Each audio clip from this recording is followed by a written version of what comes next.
Sobat Maestro, sesaat lagi kita akan mendengarkan program Blog Airtime Kerinduan Segala Zaman bersama Advent Vision Media Ministry. Selamat mendengarkan. Yesus mau datang segera. Shalom para pendengar yang dikasihi Tuhan dimanapun Anda berada. Kita berjumpa kembali dalam program Kerinduan Segala Zaman bersama saya, Grace Rantung. Program Kerinduan Segala Zaman kita tahu adalah program yang membahas khusus tentang buku Kerinduan Segala Zaman. Suatu buku yang telah diilhamkan Tuhan dan telah tercatat di Library of Congress sebagai buku biografi Yesus yang menjadi favorit. Dan dengan tuntunan Roh Kudus hidup, banyak sekali orang telah diubahkan melalui buku ini. Karena buku ini khusus membahas tentang juru selamat kita, yaitu Yesus Kristus. Dan saat ini, para pendengar yang budiman, kita melanjutkan pembahasan bab 79 dengan judul Sudah Selesai. Suatu bab yang sangat indah yang akan mengungkapkan mengapa setan belum langsung dibinasakan setelah kematian Yesus dan bagaimana wewenang Allah di alam semesta dipulihkan dari tipuan setan. Silakan Anda menghubungi nomor telepon 0877 16161637. Saya ulangi, nomor telepon 0877 16161637. Saudara boleh mengirimkan SMS bila mana saudara memiliki komentar atau permohonan untuk kami doakan. Dan saat ini telah bersama dengan saya narasumber kita, Dr. Alvin Rantung. Shalom Dr. Alvin. Shalom Dr. Grace. Dan saya ditemani Ibu Susana. Shalom Bu Susana.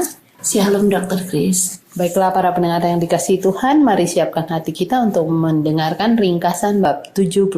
Silakan Dr. Alvin. Baik, pendengar yang dikasihi oleh Tuhan, sebelum kita melanjutkan kembali pembahasan dari buku Kerinduan Segala Zaman pasal yang ke-79 ini, baiklah kita tunduk kepala dan kita berdoa. Tuhan Bapa yang penuh kasih, pada kesempatan kali ini lagi kami datang bersyukur kepadamu. Karena Roh Kudus-Mu kami percaya ada di hati masing-masing kami, menguasai, sehingga kebenaran yang indah, Injil yang kekal itu, melalui pengorbanan kasih Bapa melalui Yesus Kristus, boleh menjadi bagian pengalaman yang indah dalam kehidupan masing-masing kami. Sehingga kami boleh mengetahui kedok dan penipuan setan sampai saat ini. Dan kami mau memilih Engkau yang sudah menang, yang sudah mengalahkan setan di atas salib itu. Terima kasih, kami berdoa dan mengucap syukur di dalam nama Yesus. Amin. Saudara-saudaraku, pendengar yang dikasihi oleh Tuhan, ketika Yesus berkata sudah selesai di atas salib dan melihat bahwa kemenangannya ditentukan dari betul-betul penyerahan hidupnya ke dalam tangan Bapanya. Dan saat itu setan melihat bahwa cara kerjanya ini telah dirusak oleh cara yang Yesus sudah ambil melalui korban di atas salib.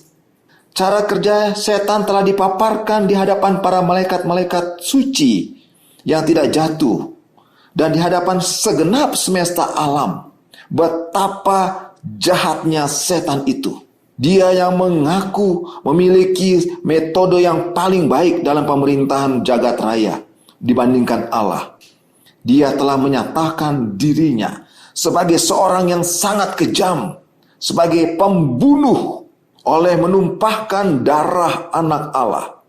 Setan telah mencabut dirinya sendiri dari simpati para makhluk surga yang sempat sepertiga dari makhluk-makhluk malaikat suci ini terikut kepadanya. Dan sejak saat ini, maka pekerjaan setan itu dibatasi. Sikap apapun yang diambil setan, ia tidak dapat lagi menunggu malaikat-malaikat ketika mereka datang dari istana surga dan menuduh di hadapan mereka bahwa saudara-saudara Kristus mengenakan jubah hitam dan tercemar oleh dosa.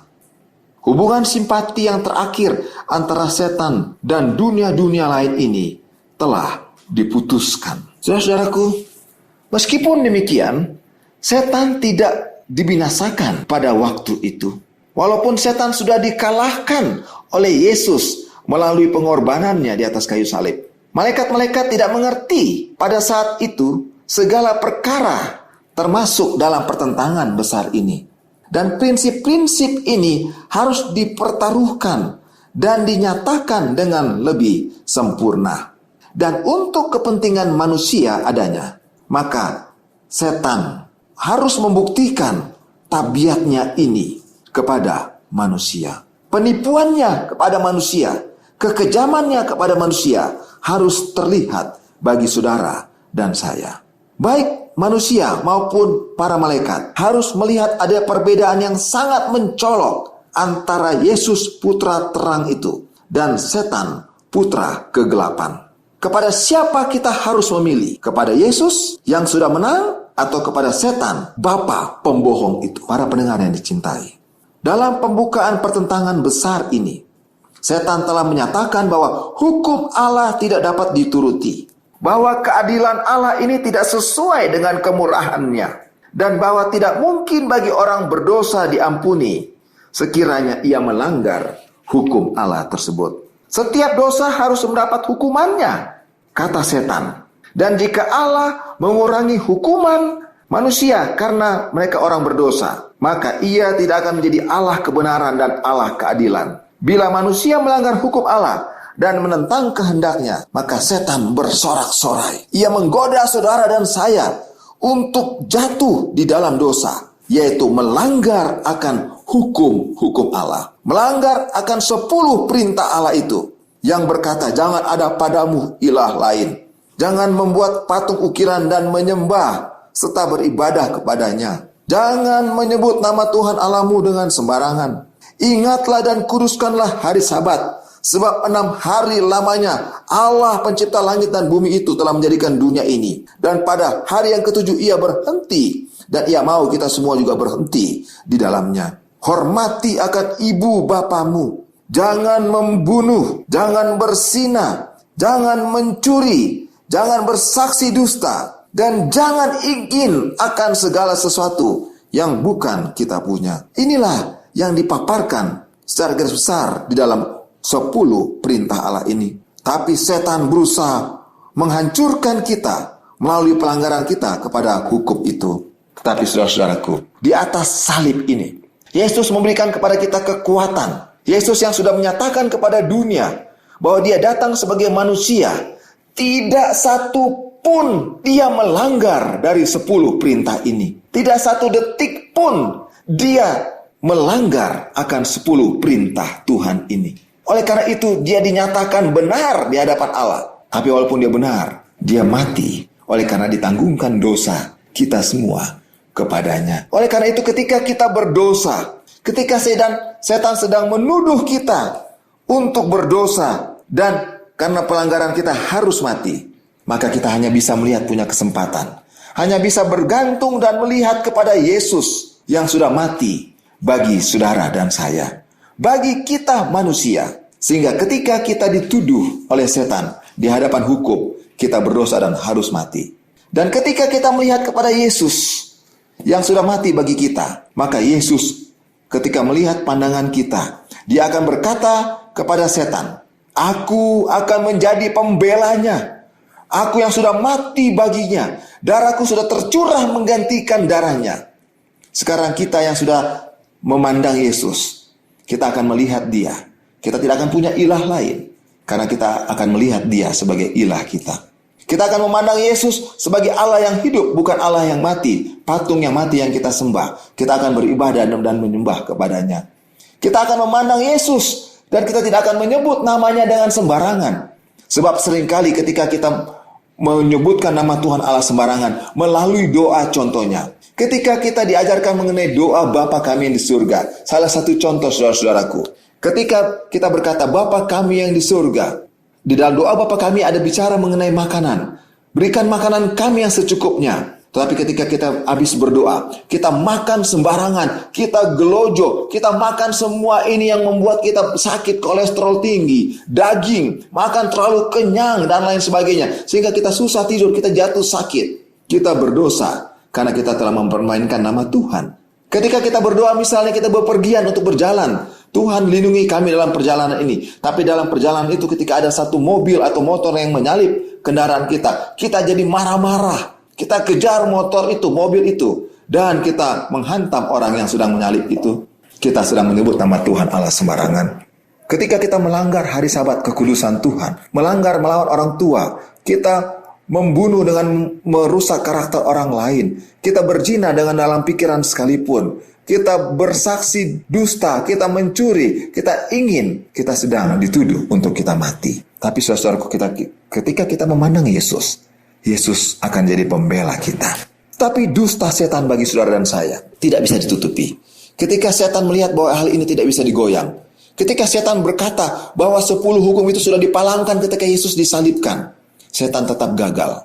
Tidak mungkin setan berkata 10 hukum sudah dipalangkan, karena ketika 10 dipalangkan berarti kita boleh membunuh, bukan? Kita boleh mencuri, bukan? Tapi hukum-hukum membunuh, mencuri tetap berlaku sampai saat ini. Sebagaimana Allah berkata, 1 hukum saja kamu langgar, kamu sudah melanggar semuanya. Setan tidak bisa berhasil menggagalkan ini dalam hukum pertama, kedua, ketiga.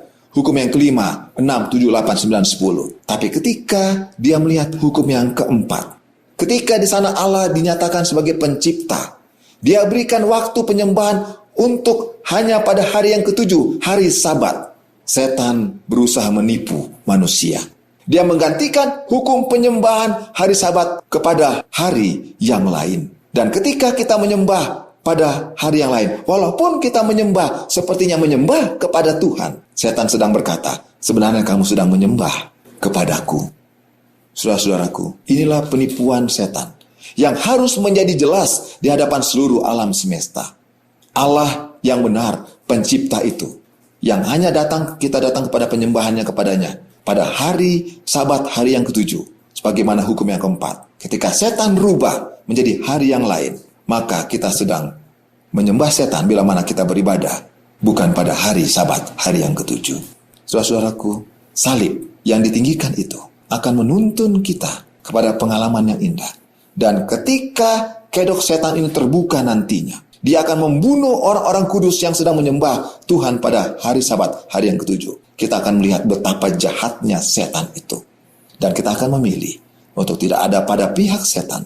Kita mau berada pada pihak Tuhan, menuruti segala perintah-perintahnya, karena Allah sudah mengasihi kita, dan kita mau mencintai Dia, karena Dia sudah menggantikan kita terhadap tuntutan bahwa dosa, kematian telah digantikan melalui pengorbanan Yesus di salib. Tuhan memberkati kita. Terima kasih Dr. Alvin, para pendengar yang dikasihi Tuhan, sekiranya setan dan malaikat-malaikatnya langsung dibinasakan setelah kematian Yesus, maka makhluk-makhluk surga akan kurang mengerti dengan jelas akibat dosa yang telah dimulai oleh setan. Dan keraguan terhadap Allah akan tetap muncul, sehingga benih-benih dosa akan dapat muncul sewaktu-waktu. Tetapi agar makhluk hidup dapat melihat akibat yang sempurna dari kejahatan setan, yaitu kehancuran, maka dosa akhirnya akan dapat dibasmi dari seluruh jagat raya ini selama-lamanya. Kami berharap pendengar terus bergabung dalam pembahasan bab ke-79 buku Kerinduan Segala Zaman, dan kami mau menyampaikan dari sekian banyak pendengar yang sudah diberkati Tuhan melalui buku ini, kami memberitahukan kepada saudara bahwa saudara terus kami doakan, dan kiranya Tuhan telah memberkati saudara melalui buku ini, dan Tuhan telah menjawab permohonan-permohonan saudara.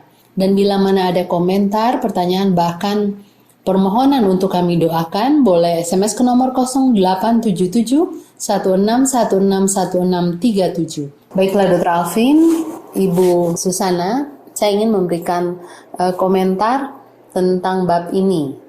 Suatu bab yang sangat dalam penjelasannya ya.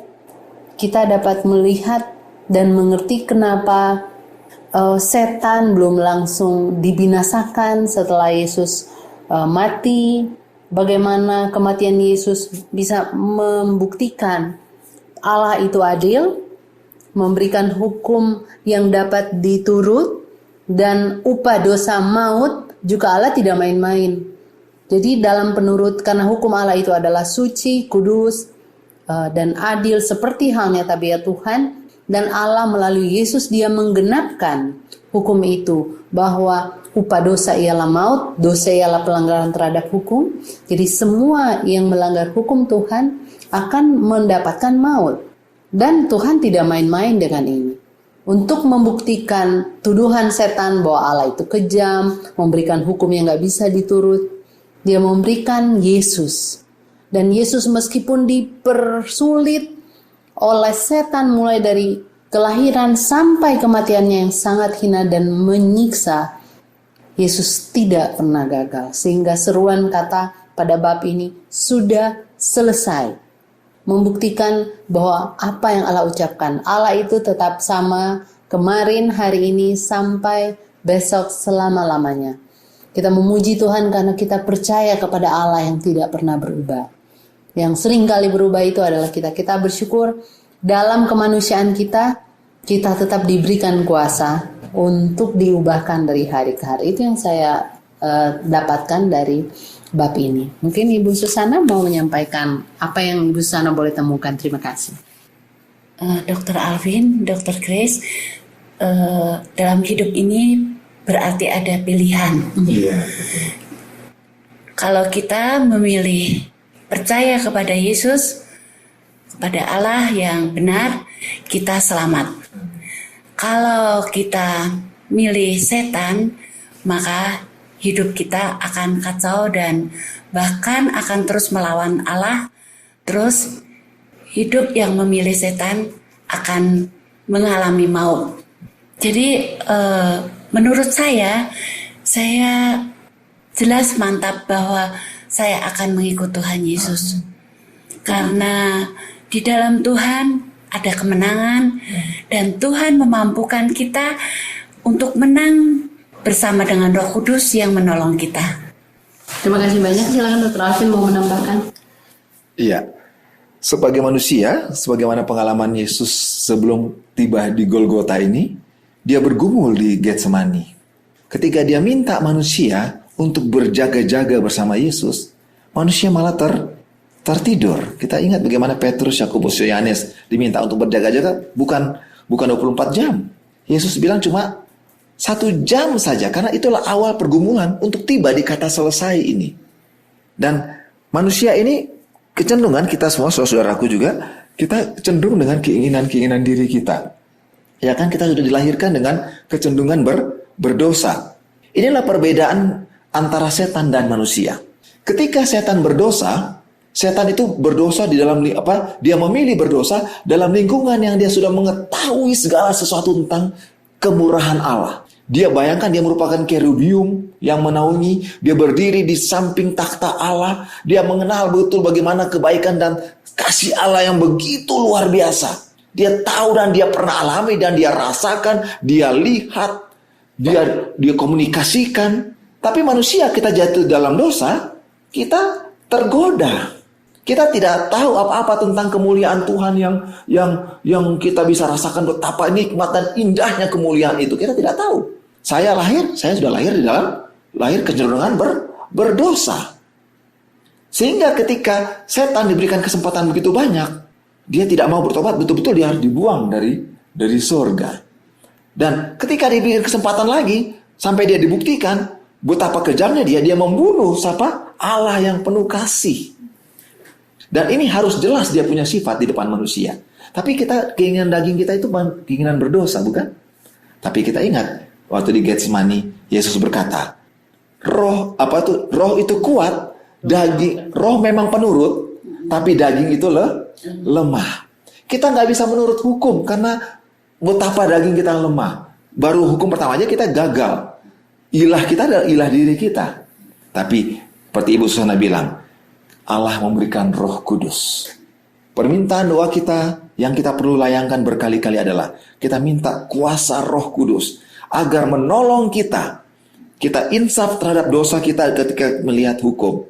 Tapi ketika kita dibawa mengingat akan dosa dan diingatkan kepada Yesus. Karena di dalam buku Yohanes pasal 16, 3 pekerjaan daripada Roh Kudus. Mengingatkan kita akan dosa, membawa kita kepada kebenaran Yesus Kristus, dan menyanggupkan kita berdiri di masa penghakiman ini. Yaitu ketika kita diingatkan akan dosa, kita lihat dihukum, kata kita harus mati, tapi kita dibawa kepada Yesus Kristus sebagai pembela kita. Dan ketika kita berdiri di hadapan setan, kita dituduh, kita menjadi kuat karena ada Yesus sebagai Raja, pembela, dan harapan kita itu. Kita bersyukur Allah memberikan jalan keluar melalui Roh Kudus ini. Terima kasih Dr. Alvin. Saya masih ingin untuk mengeksplor lebih dalam lagi tentang kasih dan keadilan. Kasih ini adalah pengampunan Yesus, pengampunan terhadap dosa-dosa kita. Dan seringkali orang menganggap kasih itu tidak berhubungan atau bertentangan dengan keadilan.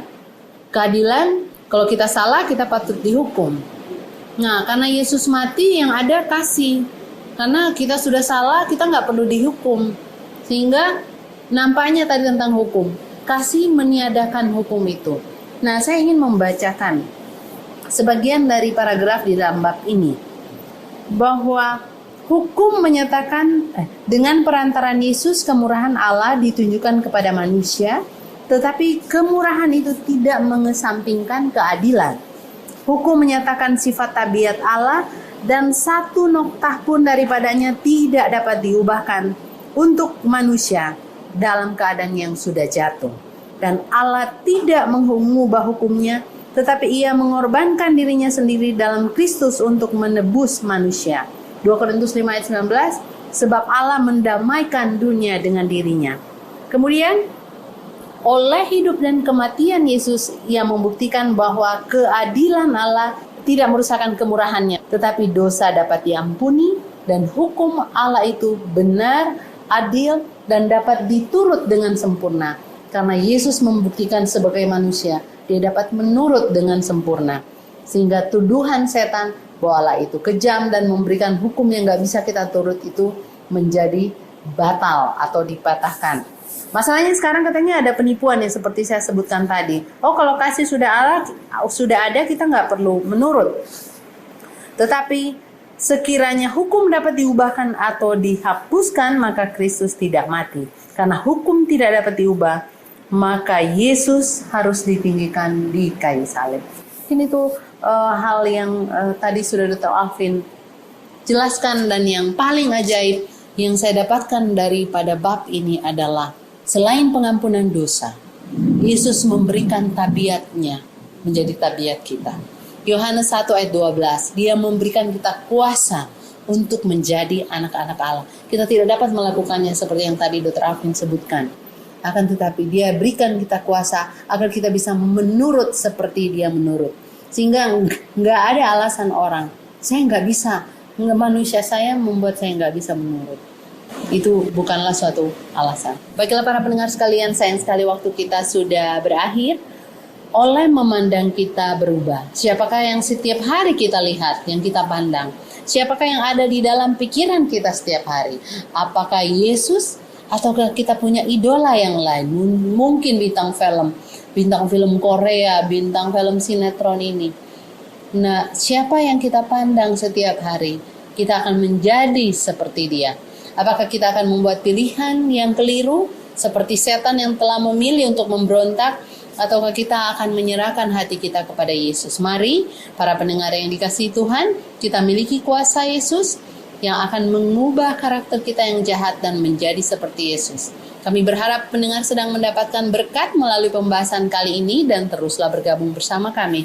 Jika ada komentar dan permohonan untuk kami doakan, SMS ke nomor 087716161637. Untuk mengakhiri pertemuan kita saat ini, Dr. Alvin akan memberikan kesimpulan.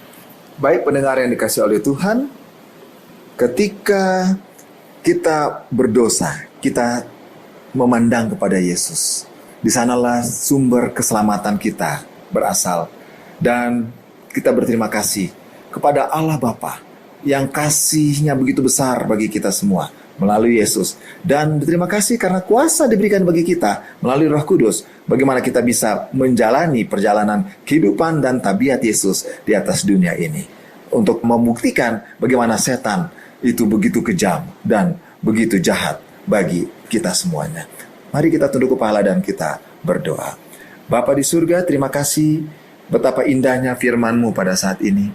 Kami dikuatkan kembali. Kami memiliki Allah yang penuh kasih, Allah yang penuh keadilan. Dan dua-dua ini digabungkan menjadi satu tabiat-Mu yang boleh menjadi bagian tabiat kami. Kiranya kami boleh menjadi sabar, rendah hati, lemah lembut bila mana kami dikoreksi oleh karena manusia lama kami, untuk dihidupkan menjadi manusia baru. Dan terima kasih Tuhan, kami dalam setiap pergumulan kehidupan kami boleh menang oleh karena Yesus sudah menang. Dalam nama Yesus kami berdoa. Amin. Para pendengar yang dikasihi Tuhan, kami menunggu SMS Anda di nomor 087716161637. Kami berdoa semoga berkat limpah telah menjadi bagian para pendengar sekalian dan berharap untuk bertemu kembali pada pembahasan selanjutnya bab 80. Kiranya Tuhan memberkati kita semua adalah doa dan harapan kami. Sampai jumpa.